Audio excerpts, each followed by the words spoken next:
नमस्कार, आप देख रहे हैं वन इंडिया 24 लाइव। मैं हूं आपके साथ नौशी। हम आपको दिखाएंगे हर रात की खास और महत्वपूर्ण खबरें। तो चलिए शुरुआत करते हैं कुछ बड़ी खबर और मुद्दा आप भी है। देखिए, 18 जनवरी 2023 को जब मेरे ऊपर ये आरोप लगा तो पहली बार जब मेरा मीडिया से सामना हुआ, बात करने का मौका मिला, तो मैंने यही कहा कि ये झूठ है।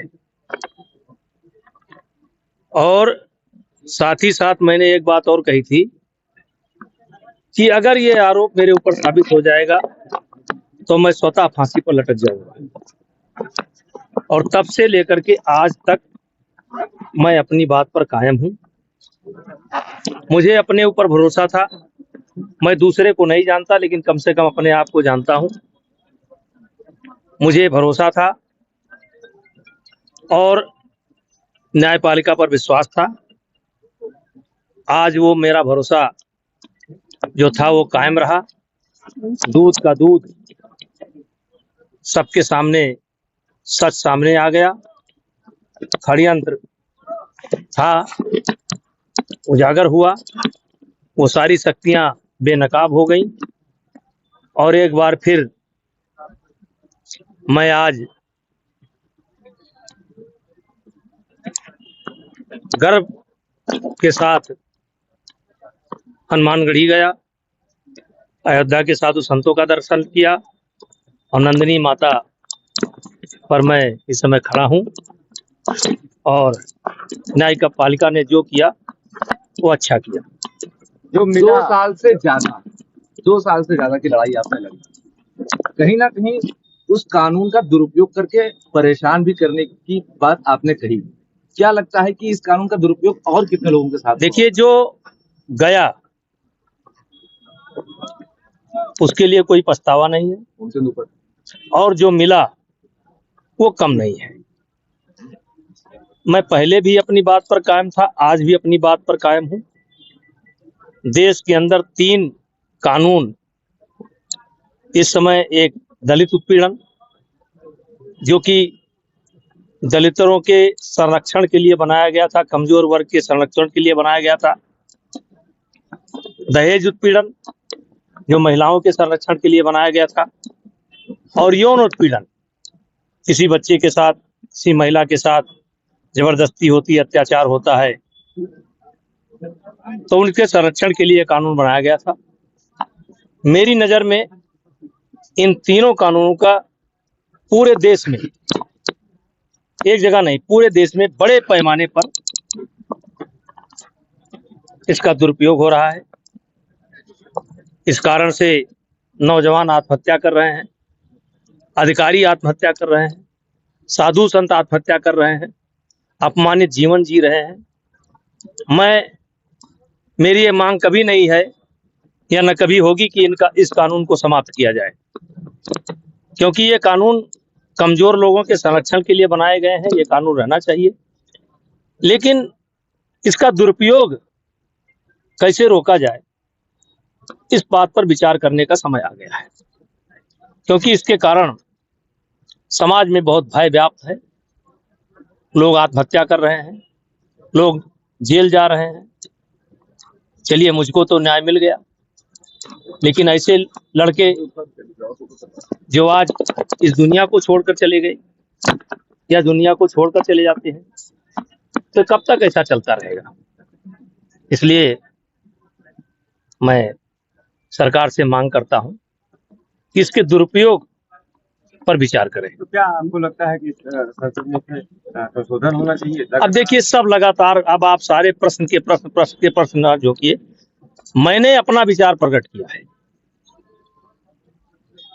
मेरे विचार में इस कानून का दुरुपयोग हो रहा है। जिन लोगों ने इसका दुरुपयोग किया है, क्या मैसेज देना चाहेंगे?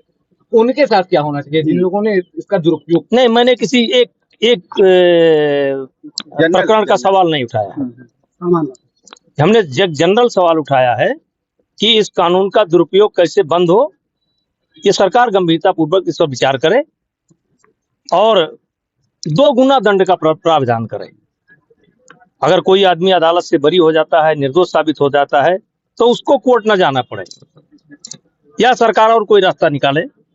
बड़े बड़े विद्वान बैठे हैं, वो कोई ना कोई रास्ता निकालेंगे, लेकिन ये आवाज मैंने उठाया है। आने वाले दिन में कोई मुहिम ऐसी छेड़ेगी आप? नहीं यार, मुहिम छिड़ गई ना। और जब बात अयोध्या से निकली है तो बात निकली है तो दूर तक जाएगी। आप क्या समझते हैं? अभी आपने अयोध्या में एक गीत गाया जो कल रात में आपको याद आ रहा था, क्या क्या थे? नहीं, वो गीत मैं सुन रहा था, वो गीत है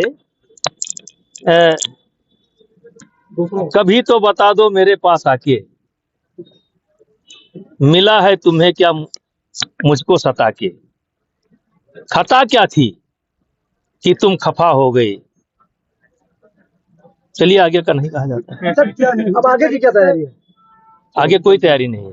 पूरे लंबे सफर में कांग्रेस के लोग भी आपकी राजनीतिक छवि खराब करने में लगे थे। कांग्रेस के लोग आपकी राजनीतिक छवि खराब करने में उनको नुकसान भी हुआ। किस तरह का संदेश देंगे इसके बाद? देखिए, कांग्रेस इसमें मुख्य किरदार की भूमिका में थी, और उसमें सबसे बड़ी किरदार की भूमिका में थी हुड्डा फैमिली। वही प्रियंका जी को गुमराह किए। आम आदमी पार्टी भी खटिया चारपाई बहुत सप्लाई करती थी, तो उनका भी सत्यानाश हो गया। हुड्डा साहब 11 बजे तक मुख्यमंत्री बन रहे थे, 12 बजे उनका रथ अपने आप गायब हो गया। तो जो लोग भी बिना सोच विचार किए केवल मात्र राजनीति के कारण किसी की जान लेने की कोशिश करेंगे, तो भगवान है ऊपर, वो सब देखता है। प्रियंका अब यूपी में आ रही है सर्वनाश करने के लिए, आपके हिसाब से देखा जाए? आना चाहिए, स्वागत है उनका। किस चीज का सत्यानाश होना बाकी है? देखिए, अब जो जो हमारा विरोध किए हैं, मुझ गरीब को जो जो सताए हैं सब सताए जाएंगे भगवान के द्वारा। आपने कहा कि जो मुझ गरीब को जो जो सताए हैं सब सताए जाएंगे भगवान के द्वारा। आपने कहा कि जो मिला वो कम नहीं, जो गया उसका कम क्या नहीं। क्या कम मिला? करण भूषण सिंह सांसद हो गए, क्या कम मिला? कम मिला क्या?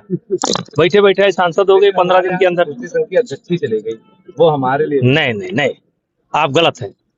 कुश्ती संघ का एक नियम है कि 12 साल तक ही अध्यक्ष रहेगा। मैं 12 साल तक कुश्ती का अध्यक्ष रहा, जितना सेवा कर सकता था सेवा किया। कुश्ती ने मुझे बहुत कुछ दिया, भले बाद में मेरे ऊपर आरोप लगा, लेकिन कुश्ती ने बहुत कुछ दिया। आज कुश्ती के कारण मैं देश में पहचाना जाता हूँ। और जो संजय सिंह हैं, वो 40 साल से मेरे संबंध है, छोटे भाई की तरह है, उत्तर प्रदेश के रहने वाले हैं। कुश्ती का अध्यक्ष पद तब माना जाता है कि मेरे पास नहीं है, जिन लोगों ने षड्यंत्र किया था, उस षड्यंत्र में अगर वो सफल हो जाते तब माना जाता है। आज कुश्ती का अध्यक्ष पद अपने ही पास है। नेताजी भाजपा जिलाध्यक्ष पर भी उसका एक मामला भी चल रहा है आपका पहलवानों का, इसको लेकर हाई कोर्ट में मामला चल रहा है, इसको लेकर क्या पैरवी करेंगे आप? मेरा कोई मामला नहीं।